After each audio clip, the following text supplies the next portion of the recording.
Ya, pemirsa, kita awali informasi pagi hari ini. 209 warga terdampak akibat tempat pembuangan akhir sampah di Mojokerto terbakar. Ya, sementara itu di Cirebon, kepulan asap masih pekat di area utara tempat pembuangan akhir Kopi Luhur yang terbakar.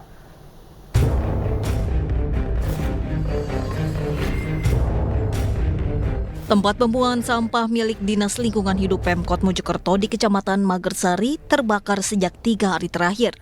Api dengan cepat membakar gunungan sampah.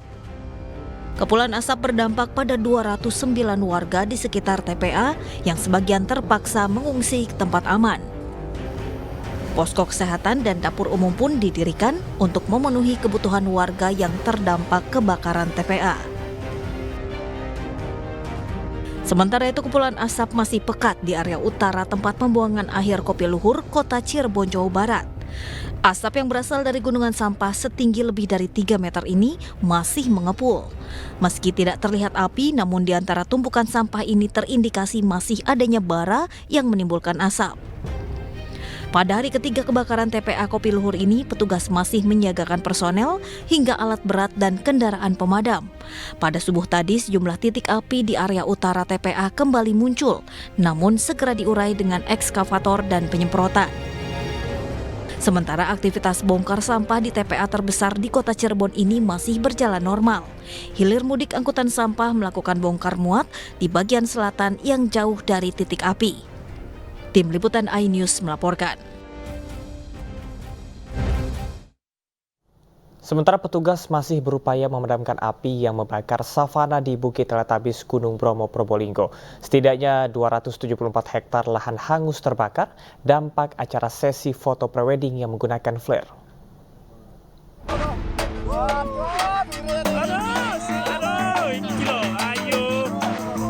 Kobaran api masih terjadi di kawasan savana Bukit Teletabis Gunung Bromo, Probolinggo, Jawa Timur.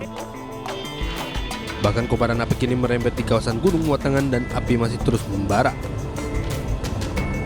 Tim gabungan dari TNI Polri, TNBTS, masyarakat, dan relawan peduli api masih berupaya menjinakkan api yang menghanguskan 274 bukit savana Gunung Bromo, Probolinggo.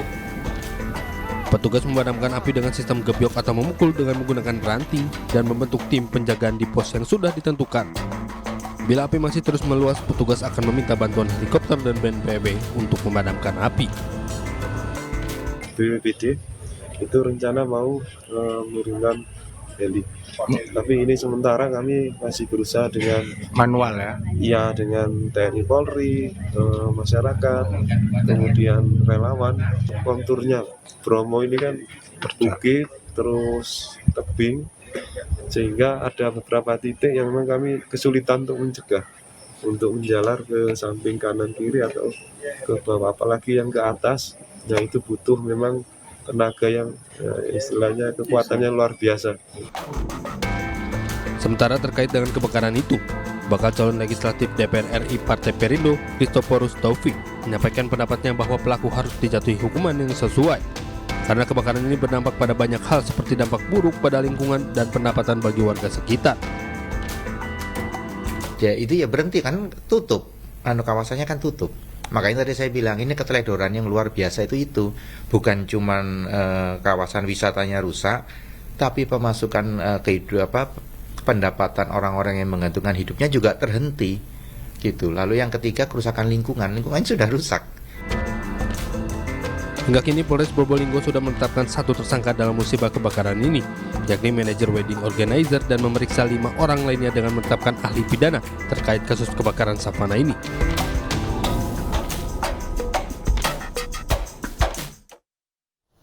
Pemirsa, pemotretan foto pre-wedding menggunakan flare di kawasan Gunung Bromo, Probolinggo, Jawa Timur berujung petaka. 274 hektar lahan dan hutan terbakar, sementara kawasan Bromo ditutup total untuk wisatawan. Hasil foto pre-wedding yang beredar di media sosial pun dihujat warganet.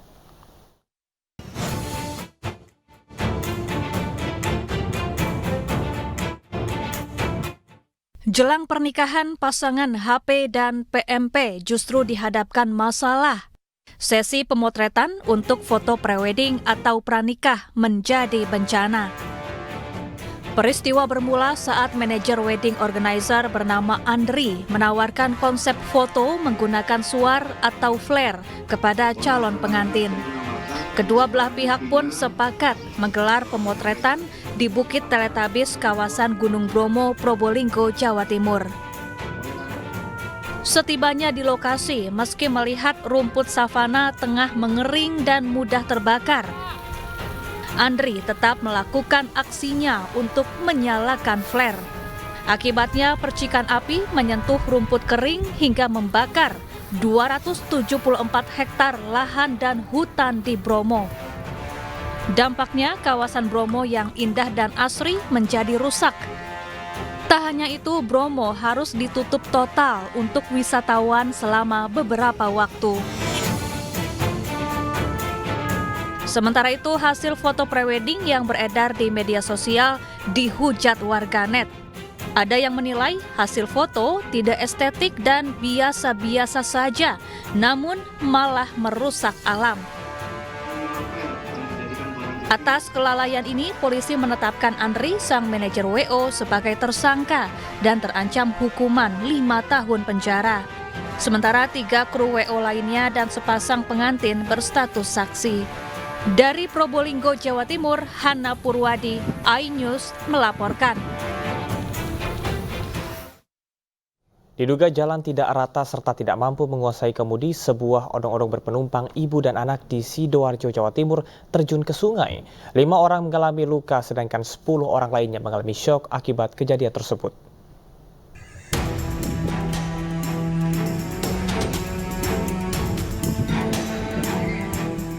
Diduga akibat jalan tidak rata serta tidak mampu menguasai kemudi, sebuah odong-odong berpenumpang ibu dan anak di Sidoarjo, Jawa Timur terjun ke sungai.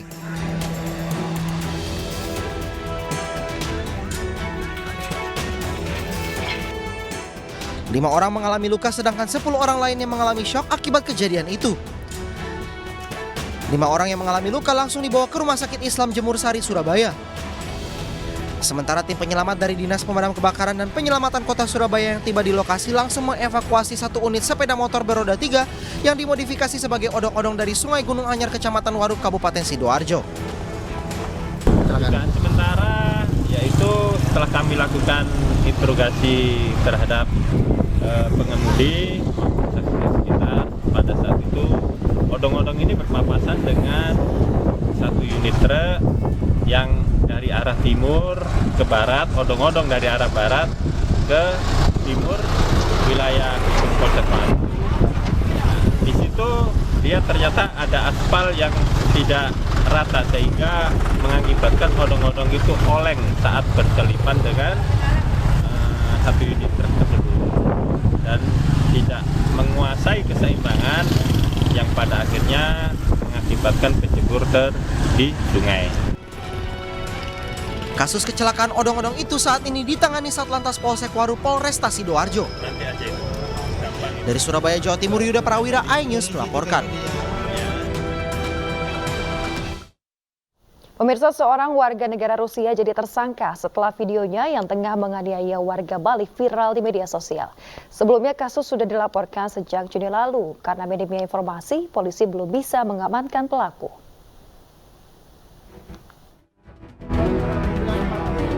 Shepurko Artem, seorang warga negara Rusia, ditetapkan sebagai tersangka kasus penganiayaan terhadap seorang warga lokal bernama I Gede Bakta Suwarsana. Penganiayaan dilakukan tersangka di kawasan Jalan Raya Uluwatu, Kuta Selatan, Badung, Bali pada bulan Juni lalu. Kasus ini sempat dilaporkan korban pada 27 Juni lalu. Namun karena minimnya informasi, polisi baru dapat meringkus pelaku ketika videonya telah viral. Penganiayaan dipicu karena masalah parkir. Korban yang mengendarai sepeda motor bermaksud pulang ke kosannya. Namun mobil milik teman perempuan pelaku terparkir dengan posisi yang menghalangi akses masuk ke rumah kos korban. Korban sempat mengetuk jendela mobil itu, namun ada kesalahpahaman hingga terjadi aksi pemukulan. Dia menghalangi jalan masuk ke rumah kos-kosan yang menjadi terlapor.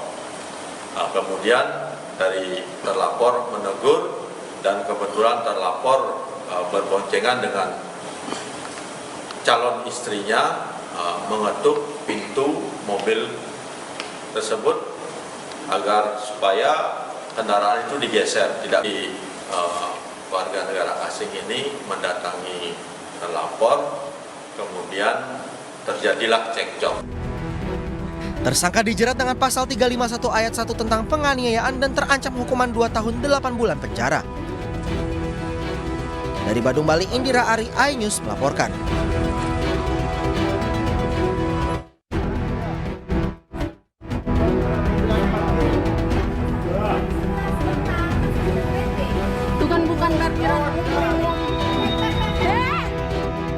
Pemirsa, ribuan ekor ikan mati dan mengapung di aliran Sungai Cilengsi, Kabupaten Bogor, Jawa Barat. Sampai saat ini belum ada upaya serius yang dilakukan oleh pemerintah untuk menangani pencemaran limbah.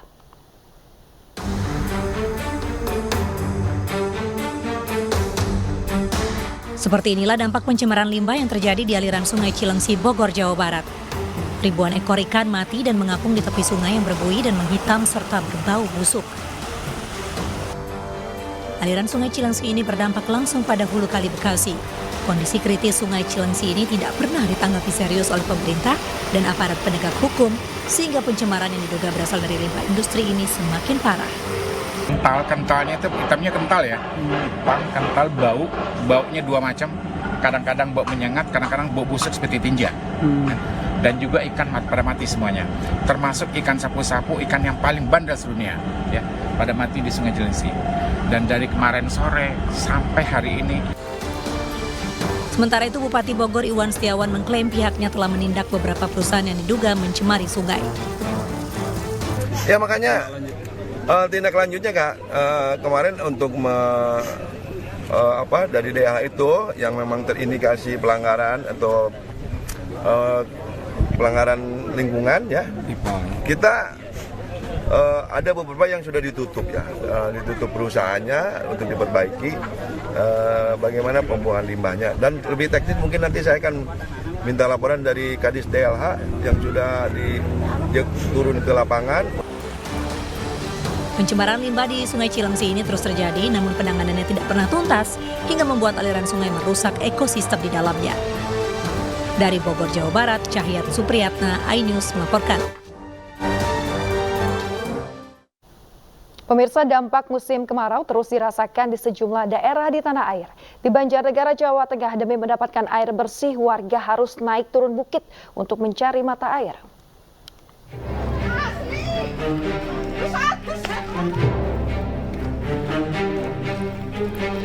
Jalan setapak yang licin, terjal dan menanjak.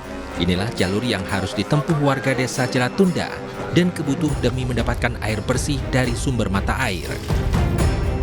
Kondisi kemarau panjang berdampak pada kekeringan, membuat ratusan sumur warga mengering. Satu-satunya sumber mata air berada di dasar tebing. Warga pun harus sabar karena air yang mengalir cukup kecil. Usai jerigen dan ember penuh, warga harus membawanya naik melewati jalan setapak yang terjal untuk bisa sampai ke rumah. Biasanya sih pakai itu dari Pamsi, Mas. Tapi nggak kebagian semua. Karena sekarang mata airnya kering. Iya. Terus terpaksa nyari air gimana? Turun bukit ini? Iya, turun ke bawah itu. Tiap hari berapa kali biasanya untuk ngambil air itu? 3-4 kali. Kondisi krisis air bersih di Banjarnegara saat ini terus meluas hingga mencapai 20 desa dengan total jiwa terdampak mencapai 27.000 jiwa. Dapat air di sini susah apa enggak? Susah. Udah nggak hujan berapa lama? Ya udah lebih 4 bulan. 4 bulan. Sumur kering sini? Ya sih masih ada, cuma dikit. Cuma dikit, ini terpaksa kalau bawa air itu harus jauh juga nih gendong air. Dari kali. Dari kali. Ini berapa liter? Ini 18 liter. 18 liter. Lumayan capek juga ya, Bu? Ya, lagian si nanjak, Pak. Sampai nggak bisa napas. Oh, gitu ya. Susah juga nyari air di sini. Itu 5 literan. Saya nenteng 2. Ini 1. Sehari sampai berapa kali? Saya 2 kali sehari. 2 kali. Badan Penanggulangan Bencana Daerah BPBD Banjarnegara terus melakukan penyaluran air bersih ke desa-desa yang terdampak krisis air. Namun karena jumlah desa yang terdampak krisis air terus bertambah, sedangkan terbatasnya armada, maka penyaluran air dilakukan secara bergiliran. Dari Banjarnegara, Jawa Tengah, Elis Novik, iNews melaporkan. Sementara di Kabupaten Tangerang, Banten, ratusan pegawai Perumdam TKR menunaikan sholat istisqo. Sholat untuk memohon hujan ini dilakukan karena debit air Sungai Cisadane yang menurun. Turunnya debit air Sungai Cisadane yang menjadi air baku pengolahan air bersih berlangsung selama 3 bulan, membuat seluruh pegawai Perumdam TKR menunaikan sholat istisqo di halaman kantor. Turunnya debit Sungai Cisadane menyebabkan kualitas air bersih yang diterima masyarakat menurun. Masyarakat diharapkan menghemat penggunaan air bersih meski dalam kondisi sangat minim. Turunnya debit Sungai Cisadane merupakan siklus 5 tahunan akibat dampak kemarau panjang. Kondisi kemarau ini memang sudah menjadi siklus 5 tahunan. Kalau level sungai sampai hari kemarin itu memang cukup turun drastis dan sampai mengakibatkan adanya aliran ke rumah warga masyarakat, itu ada kekeruhan yang cukup luar biasa. Pemirsa, Menteri Pariwisata dan Ekonomi Kreatif meluncurkan e-katalog The Wonderful Mosque of Indonesia yang menjadi media promosi informasi akan besarnya potensi masjid di Indonesia sebagai sebuah destinasi pariwisata. Launching e-katalog yang berisi informasi 74 masjid dari 16 provinsi ini secara resmi digelar di Kota Padang, Provinsi Sumatera Barat.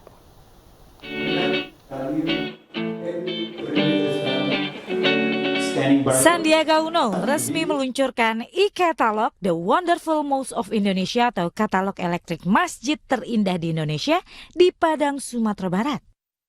E-katalog menjadi media promosi informasi dan potensi besar masjid di Indonesia sebagai destinasi pariwisata yang memuat informasi 74 masjid dari 16 provinsi di Indonesia yang memiliki potensi daya tarik wisata. Selain melaunching e-katalog masjid, Sandiaga Uno juga mengunjungi stand UMKM di lokasi Minangkabau Halal Festival yang digelar di Auditorium Universitas Negeri Padang. Dengan peluncuran e-katalog itu kita akan masjid raya, masjid indah yang tinggi itu menjadi daya tarik wisata untuk mengunjungi suatu daerah. Nah, ini kita harapkan akan ada jelajah Nusantara mengunjungi masjid ikonik. Sandiaga juga hadir mendampingi Wakil Presiden Ma'ruf Amin dalam pembukaan World Islamic Entrepreneur Summit atau WIS 2023 di Pangeran Beach Hotel Kota Padang, Sumatera Barat. WIS 2023 yang diikuti 24 negara terdiri dari pelaksanaan konferensi, Tourism and Travel Mart dan Tabletops, Expo UMKM, Modest Fashion Walk, Business Matching pengusaha dan UMKM, e-sport competition, serta kuliner dan postur di Sumatera Barat. Dan ini saya kira kita ingin memang dalam rangka menjadikan Indonesia sebagai pusat pengembangan ekonomi Islam atau ekonomi syariah, ekonomi dan keuangan syariah di dunia. Wapres juga berharap hajatan besar WIS 2023 di Sumatera Barat menjadi penggerak kewirausahaan Islam dan juga menjadikan Indonesia sebagai pusat ekonomi keuangan syariah dunia. Dari Padang, Sumatera Barat, Budi Sunandar, iNews melaporkan.